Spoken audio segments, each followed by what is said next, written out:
आज हम DK of current in LR circuit पढ़ेंगे। सबसे पहले हम ये देखते हैं कि इनिशियली जो है एलआर सर्किट पावर सोर्स जिसका ईएमएफ एप्सिलॉन है उससे कनेक्टेड है और ये स्टेडी स्टेट रीच कर चुका है। जब स्टेडी स्टेट रीच कर चुका है तो हमने ग्रोथ ऑफ करंट से फाइंड आउट किया था वो इस सर्किट में फ्लो कर रहा है और उसकी वैल्यू ये है, ठीक है, maximum value of the current.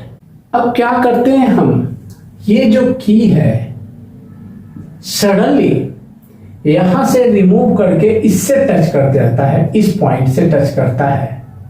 तो क्या हुआ कि यहां से पावर सोर्स को हमने रिमूव कर दिया। तो पावर सोर्स को जब हमने रिमूव कर दिया तो क्या इस सर्किट में करंट फ्लो करेगा, क्योंकि पावर सोर्स तो है नहीं। क्या इस सर्किट में करंट इमीडिएटली जीरो हो जाएगा? तो नहीं, इमीडिएटली इस सर्किट में करंट जीरो नहीं होगा, क्योंकि जैसे ही हमने बैटरी को रिमूव किया, जैसे ही हमने बैटरी को रिमूव किया तो इस सर्किट में मैक्सिमम करंट था एंड मैक्सिमम से जीरो होना चाहेगा। तो according to the Lenz law inductor current के चेंज को अपोज करेगा, करंट के चेंज को अपोज करेगा तो मैक्सिमम वैल्यू जो करंट का था उसको इमीडिएटली जीरो नहीं होने देगा। तो क्या करेगा, इसमें उस करंट के चेंज के कारण सेल्फ ईएमएफ इंड्यूस्ड होगा। सेल्फ ईएमएफ इंड्यूस्ड होगा तो हम यहां फाइंड आउट करेंगे कि ईएमएफ जो इंड्यूस्ड होगा उसका डायरेक्शन क्या होगा एंड इस सर्किट में जो करंट फ्लो करेगा, इस सर्किट में जो करंट फ्लो करेगा उसका डायरेक्शन क्या होगा।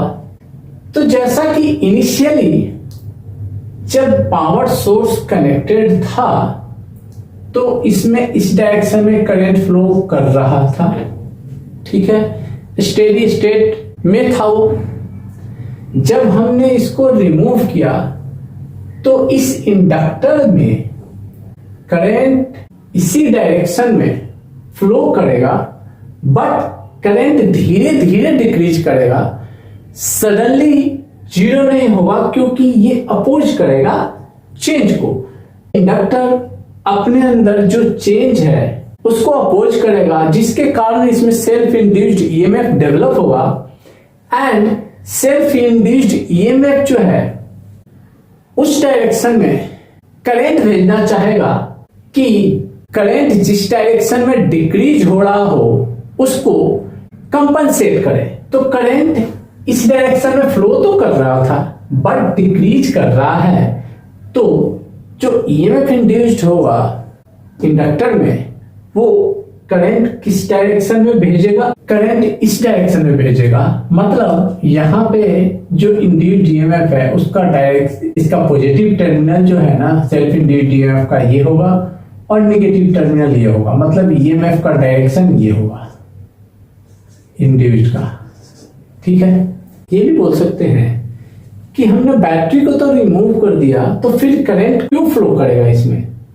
करंट फ्लो करेगा ड्यू टू द इंडक्टर, क्योंकि इंडक्टर में एनर्जी मैग्नेटिक फील्ड के फॉर्म में स्टोर हो जाता है। अब हम फाइंड आउट करते हैं कि करंट टाइम के साथ कैसे चेंज कर रहा है, ठीक है।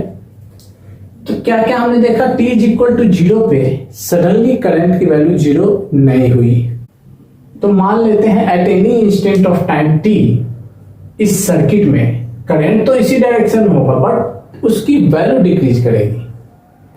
करंट की वैल्यू जैसे पहले था 10 एम्पियर, फिर 8 एम्पियर, फिर 6 एम्पियर, फिर 2 एम्पियर, तरह से करंट डिक्रीज करेगा बट डायरेक्शन यही होगा। तो eight any instant of time circuit में करंट जो है आई है, हम इसमें किरचॉफ्स लूप रूल अप्लाई करते हैं। तो ये इंडक्टर था, यहां पे रजिस्टर है और ये कनेक्टेड है, ऐसे यही था ना, क्योंकि बैटरी को रिमूव कर दिया हमने, 2 पॉइंट ले लिया यहाँ पे ए और ये बी, ठीक है। क्योंकि ये जो C होगा उसका पोटेंशियल वो सेम पोटेंशियल पे होगा 1 है, ठीक है। तो ईएमएफ इंड्यूस्ड कितना होगा इसमें, अब वो देखते हैं। तो हम जानते हैं कि ये सेल्फ इंड्यूस्ड ईएमएफ की वैल्यू होती है L di/dt, ठीक है। EMF induced is equal to इतना। तो इंड्यूस्ड ईएमएफ का मैग्नीट्यूड हमें देखना है। Magnitude means positive, only positive value find out करना चाहते हैं हम, क्योंकि डायरेक्शन तो ऑलरेडी हमने निकाल दिया है। तो पॉजिटिव वैल्यू फाइंड आउट करना चाहते हैं, तो इसका नॉट ये। अब जैसा कि डिक्रीज कर रहा है करंट, तो DI निगेटिव होगा। DI निगेटिव को पॉजिटिव बनाने के लिए हमें यहां पे माइनस से मल्टीप्लाई करना पड़ेगा। तो ये जो है ना पॉजिटिव वैल्यू होगा। ये हो गया magnitude of the EMF induced, ठीक है। मैग्नीट्यूड ये हो गया। और डायरेक्शन हो गया, ऑलरेडी पॉजिटिव टर्मिनल इधर है, निगेटिव टर्मिनल इधर है।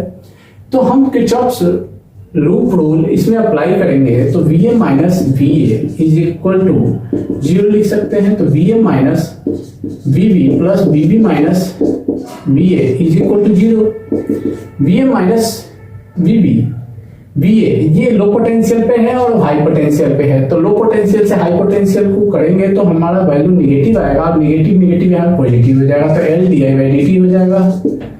अब VA माइनस VB, करंट इसी डायरेक्शन में फ्लो कर रहा है, तो plus IR is equal to 0, क्योंकि करंट इसी डायरेक्शन में फ्लो कर रहा है। तो हाई पोटेंशियल चलो पोटेंशियल, तो हमारा यहाँ वैल्यू हो गया L di/dt is equal to minus IR, ठीक है। तो di upon IR is equal to minus dt by L, ऐसे लिख सकते हैं। फिर इसका इंटीग्रेशन करेंगे, ठीक है। इसका इंटीग्रेशन करते हैं I का वैल्यू। अब I का वैल्यू देखते हैं, t इज इक्वल टू 0 पे I का वैल्यू मैक्सिमम होगा या 0 होगा, ठीक है। t इज इक्वल टू 0 पे जैसे ही हमने बैटरी को रिमूव किया, इसमें जो इंड्यूस्ड ईएमएफ होगा वो मैक्सिमम होगा कि ये इस डायरेक्शन में पूरा का पूरा करंट भेजना चाहेगा। तो करंट की वैल्यू मैक्सिमम होगी at t is equal to 0 पे, और ईएमएफ इंड्यूस्ड जो होगा वो भी मैक्सिमम होगा, ठीक है। तो I ये हो गया I मैक्सिमम, तो I नोट कर सकते हैं। And I di upon IR, और टाइम की वैल्यू 0 से t तक माइनस 1/L dt। अब इसका इंटीग्रेशन क्या होगा, इसका इंटीग्रेशन होगा ln IR, और R जो है I के मल्टीपल में है, इसलिए R से डिवाइड कर देंगे, या लोअर लिमिट अपर लिमिट रख देंगे यहाँ पे I0 से I, और यहाँ पे हो जाएगा माइनस 1/L और t, सॉरी यहाँ पे आ जाएगा L और ये हो जाएगा t, ठीक है। तो ln IR और फिर I0, तो I0 R भी आ जाएगा is equal to minus R/L into t। तो यहां से R हटाओ, तो ये हो जाएगा